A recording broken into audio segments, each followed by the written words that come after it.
WhatsApp everyone, welcome to the revision of firms. आज हम firms पढ़ेंगे। सर फर्म्स का क्या मतलब होता है? पार्टनरशिप फर्म, जिसके बारे में आप क्लास नंबर 12वीं से पढ़ते हुए आ रहे हो, 12th क्लास से पढ़ते हुए आ रहे हो। तो सबसे पहले कहते हैं अगर आप किसी फर्म का ऑडिट शुरू करोगे तो आप सबसे पहले क्या देखोगे? मैंने कहा उसका पार्टनरशिप एग्रीमेंट। उसमें मुझे कई सारी प्यारी प्यारी चीजें देखने को मिलेंगी। सर क्या उसका धंधा क्या है, nature and style of the business to be conducted. अगर धंधा है तो ये धंधा कब तक चलेगा? कई सारी पार्टनरशिप टाइम बाउंड होती है, ड्यूरेशन बेस्ड होती है, तो आप पार्टनरशिप की ड्यूरेशन देख लेना, ठीक है सर। फिर इसके बाद पार्टनरशिप के बेसिक पॉइंट तो आपको आते ही हैं, क्या कि कौन कौन पार्टनर है, उन्होंने कितनी कैपिटल डाली, उस कैपिटल पे वो कितना इंटरेस्ट लेते हैं, ठीक है। अगर उन्होंने पार्टनरशिप को लोन दिया तो उस लोन पे कितना इंटरेस्ट लेंगे, राइट। कैपिटल पे उनको प्रॉफिट शेयरिंग रेशियो क्या होगा, प्रॉफिट्स कैलकुलेट कैसे होंगे, राइट। तो इस तरीके से आपने प्रोपोर्शंस देखना in which the profits will be divided. Plus आप देखोगे maintenance of books of accounts and किस तरह से बुक्स ऑफ अकाउंट्स के बाद वो प्रॉफिट डिविजिबिलिटी निकालते हैं, ठीक है सर। इसके अलावा आपने देखनी है कि अगर पार्टनरशिप को जरूरत पड़ती है तो क्या उसकी बोरोइंग कैपेसिटी भी है, तो वो एक बेसिक बात आपने देखनी है। प्लस पार्टनर्स को प्रॉफिट्स के अलावा जो सैलरी वगैरह मिलेगी और क्या वो कैपिटल विड्रॉ कर सकते हैं, ये बेसिक बेसिक बातें आपने कहीं ना कहीं एग्रीमेंट में देखनी है। तो एक बार फटाफट रिवाइज करा दो, क्या है धंधा, क्या है ये धंधा, कब तक चलेगा, उस धंधे में कितनी कैपिटल लगाई है, किसने लगाई है, उस कैपिटल पे किसको क्या इंटरेस्ट मिल रहा है, और प्रॉफिट शेयरिंग रेशियो क्या है, किस तरह से अकाउंट्स मेंटेन होते हैं। ये 4-5 बातें इसमें आपने ध्यान में रख के चलनी है। प्लस बोरोइंग कैपेसिटी आ गई, और मैंने क्या बोल रहा था, एक बढ़िया वाला पॉइंट था, हाँ प्रॉफिट्स के अलावा सैलरी वगैरह भी मिलेगी, तो आपने सैलरी देखनी है, प्लस क्या ये कैपिटल विड्रॉ वगैरह कर सकते हैं। बस 4-5 पॉइंट्स आप इसमें ध्यान में रख के चलना। अब सवाल उठता है कि सर फायदा क्या है, what is the advantage of the audit. तो मैं बताऊं, ऑडिट करने से ना भरोसा बढ़ता है। कहीं ना कहीं अगर इनको बैंक से लोन लेना होगा तो बैंक का भरोसा बनेगा, कल को इनको अपनी पार्टनरशिप फर्म बेचनी होगी तो सामने वाले का भरोसा बनेगा कि इनके प्रॉफिट्स ठीक है। So first of all it increases the reliability. मैंने कहा अगर बेचना नहीं भी है तो कहीं ना कहीं दो तरह के पार्टनर होते हैं, एक वर्किंग पार्टनर होता है, नॉन वर्किंग पार्टनर। तो ये जब ऑडिट होते हैं अकाउंट्स तो ये नॉन वर्किंग पार्टनर के इंटरेस्ट को बचाता है कि वर्किंग पार्टनर इसके मजे ना ले सके। तो ये कहता है कि अगर एक ऑडिट होता है तो कंट्रोल बना रहता है, कंट्रोल बना रहता है, तो it safeguards against the undue advantage. कौन ले सकता है? Working partner against the non working partner, ठीक है सर।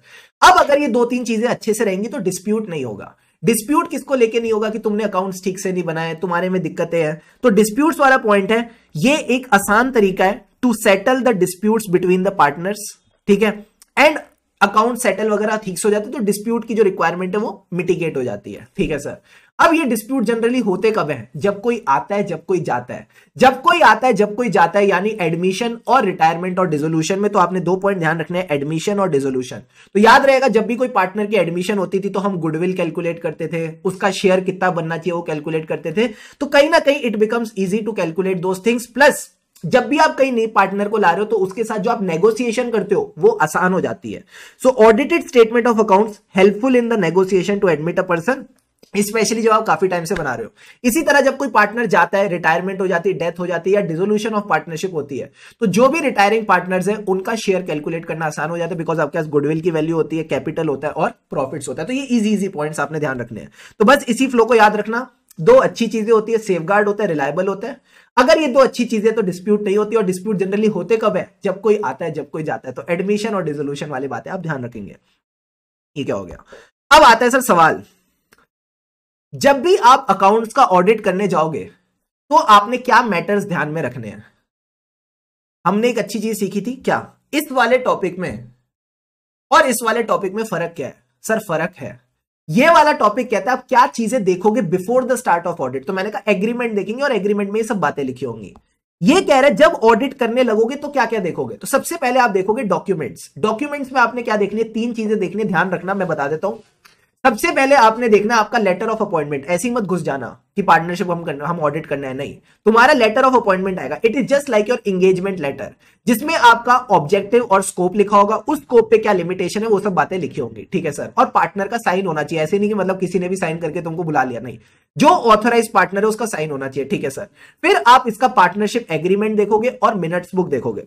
मिनट्स बुक में आप देखोगे कि जो भी इन्होंने डिसीजंस लिए, सपोज इन्होंने बोरोइंग करी, सपोज इन्होंने कोई एसेट खरीदा, या इन्होंने कोई एक्स्ट्राऑर्डिनरी ट्रांजैक्शंस करी, तो क्या वो सब चीजें ऑथोराइज थी कि नहीं, ठीक है सर। 4 बातें लिखिए, रीड करना, 2 याद रह जाएंगी। फिर उसके बाद सर अगली चीज क्या देखनी थी? Partnership agreement. पार्टनरशिप एग्रीमेंट में आप देखोगे इनका ऑब्जेक्टिव क्या है, इनका बिजनेस क्या है। तो ये 3 चीजें आपने देख ली। सर क्या? Letter of appointment, minutes book, यानी जो भी इनका मिनट्स बुक को बोलते हैं पार्टनरशिप डॉक्यूमेंट, एंड उसके बाद आपने पार्टनरशिप का एग्रीमेंट देख लिया। ठीक है सर, ये 3 चीजें हो गई। इसके अलावा अब आप क्या करोगे, अब आप इनके बुक्स ऑफ अकाउंट्स देख लो कि क्या इन्होंने proper books of accounts maintain कर रखे to calculate the profits and all. तो ये आपने इनको देखना है कि रीजनेबल और एडिक्वेट बुक्स ऑफ अकाउंट्स होने चाहिए। अब बुक्स ऑफ अकाउंट्स में आप कैलकुलेशन ऑफ प्रॉफिट्स देख लो फॉर द डिवीजन, और डिवीजन से पहले क्या आना चाहिए, टैक्स आना चाहिए। तो ये 3-4 बातें आपकी ध्यान में आ गई। तो सिंपल तरीका है इसको याद रखने का, सबसे पहले 3 डॉक्यूमेंट्स की बात कर लो, लेटर ऑफ अपॉइंटमेंट, पार्टनरशिप की डीड आपने देख ली, मिनट्स बुक देख ली, फिर उसके बाद आप अगले 3 चीजों की बात करो, बुक्स ऑफ अकाउंट्स, उसमें प्रॉफिट, प्रॉफिट से पहले टैक्स। तो ये आपके 5 पॉइंट्स हो गए। अब इसके बाद हमने बात की थी हमारे फेवरेट टॉपिक एलएलपी ऑडिट। कुछ बच्चों ने फाउंडेशन में पढ़ रखा है, कुछ ने अभी इंटर में पढ़ रखा है।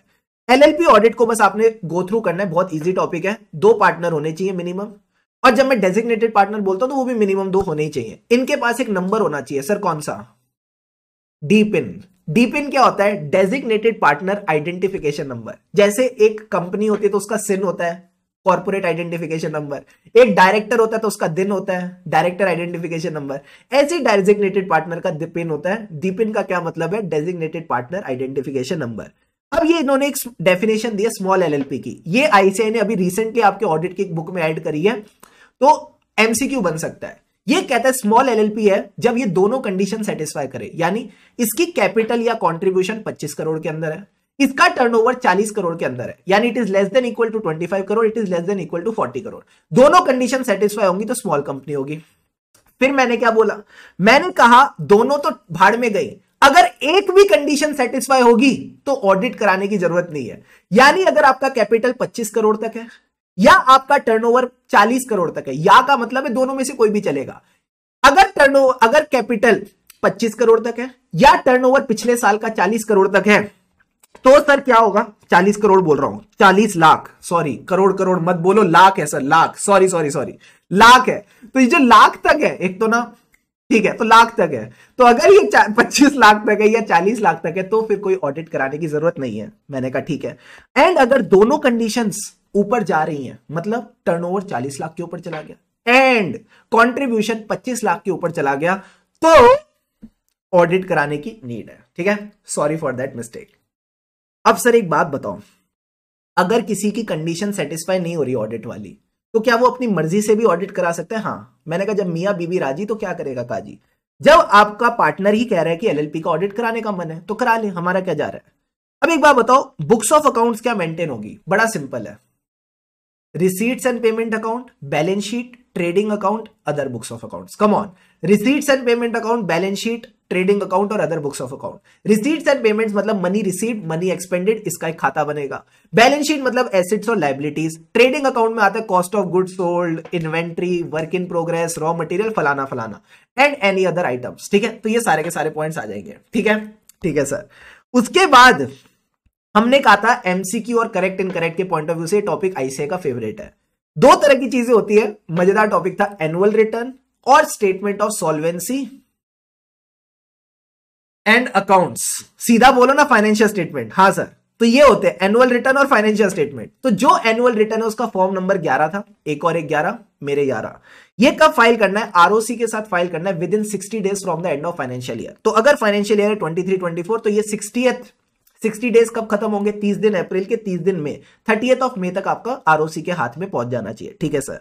जो statement of accounts and solvency है, ये कब फाइल करना है? मैंने कहा 7 months from the end of financial year. But क्या आप एग्जाम में 7 मंथ्स लिखेंगे? मैंने कहा नहीं, 30 days from the end of 6 months from the end of financial year. ओहो, 30 days from the end of 6 months from the end of financial year, तो है तो 7 मंथ्स ही, बट आपने लिखना है 30 days from the end of 6 months from the end of financial year. मतलब अगर financial year 23-24, तो इसके 6 मंथ्स कब खत्म होंगे? 30th सितंबर। उसके 30 डेज कब खत्म होंगे? 30th अक्टूबर 2024। फिर एक बात बताओ, ऑडिटर को अपॉइंट कौन करेगा? सर यहां पे चलती है डीपी की, डीपी यानी डेजिग्नेटेड पार्टनर की। तो जो डेजिग्नेटेड पार्टनर है वही फर्स्ट ऑडिटर अपॉइंट करेगा, आगे के ऑडिटर भी। फर्स्ट ऑडिटर कब तक अपॉइंट हो जाना चाहिए? फाइनेंशियल ईयर खत्म होने से पहले। उसके बाद के जितने भी ऑडिटर्स हैं वो अपॉइंट हो जाने चाहिए 30 डेज, कम से कम नहीं, मतलब maximum 30 days before the end of financial year. तो किसी भी हालत में 30 days before the end of financial year में हो जाने चाहिए। ठीक है सर। फिर ये कहता है कैजुअल वैकेंसी कौन भरेगा? वही डेजिग्नेटेड पार्टनर। बट अगर डेजिग्नेटेड पार्टनर काम ना कर पाए तो पार्टनर कर सकता है। तो ये कहता है partner can appoint the auditor अगर डेजिग्नेटेड पार्टनर फेल हो जाता है। तो ये बेसिक बातें आपने ध्यान रखनी है, ठीक है। डीपी का मतलब दीपिका पादुकोण नहीं है, ठीक है। रणवीर सिंह तुम्हारे साथ ततड़ ततड़ कर देगा फालतू बातें करी तो। अब लास्ट पॉइंट आ जाता है ऑडिटर की duty. This is same as the firm. सबसे पहले आपका लेटर ऑफ अपॉइंटमेंट जिसको बोलते हैं एंगेजमेंट लेटर, ठीक है सर। तो ये आपने राइटिंग में ले लेना है। फिर आपने इनकी मिनट्स बुक देखनी है, वहां पे भी देखते थे, यहां पे भी देख लेंगे। वेरी गुड, कि किन्होंने कोई डिसीजंस लिए, रेजोल्यूशंस पास करे। फिर आपने इनका एलएलपी का एग्रीमेंट देखना है, वहां पे भी पार्टनरशिप का एग्रीमेंट देखते थे। एग्रीमेंट में वही सारी बातें, बिजनेस क्या है, ड्यूरेशन क्या है, कैपिटल क्या है, प्रॉफिट शेयरिंग रेशियो क्या है, गुडविल कैलकुलेशन क्या है, ये सब बातें आपकी इसमें आ जाती है, ठीक है sir. Interest on capital, interest on drawing हमको बचपन से आता है। एंड लास्ट में आप देखोगे रिपोर्टिंग। रिपोर्टिंग में क्या देखना है, 3 बातें, इन पे फोकस करके चलना। जो भी रिकॉर्ड्स है क्या वो करेक्ट और रिलायबल है। एक तो हो गए रिकॉर्ड्स, एक हो गई बातें। बातें मतलब जो भी आपने इंक्वायरी करके इंफॉर्मेशन एक्सप्लेनेशन मांगी क्या वो मिली, और अगर नहीं मिली तो उसको कहते हैं लिमिटेशन ऑन स्कोप। तो 3 चीजें हो गई, records and documents, information explanation, मिली तो ठीक है, नहीं मिली तो लिमिटेशन ऑन स्कोप। यहां आपके सारे के सारे पॉइंट्स डन डनाडन डन। तो it took us annual return to complete this topic. Sir annual return form 11 है ना, तो 11 मिनट्स में हमारा पूरा का पूरा रिवीजन डन डनाडन डन।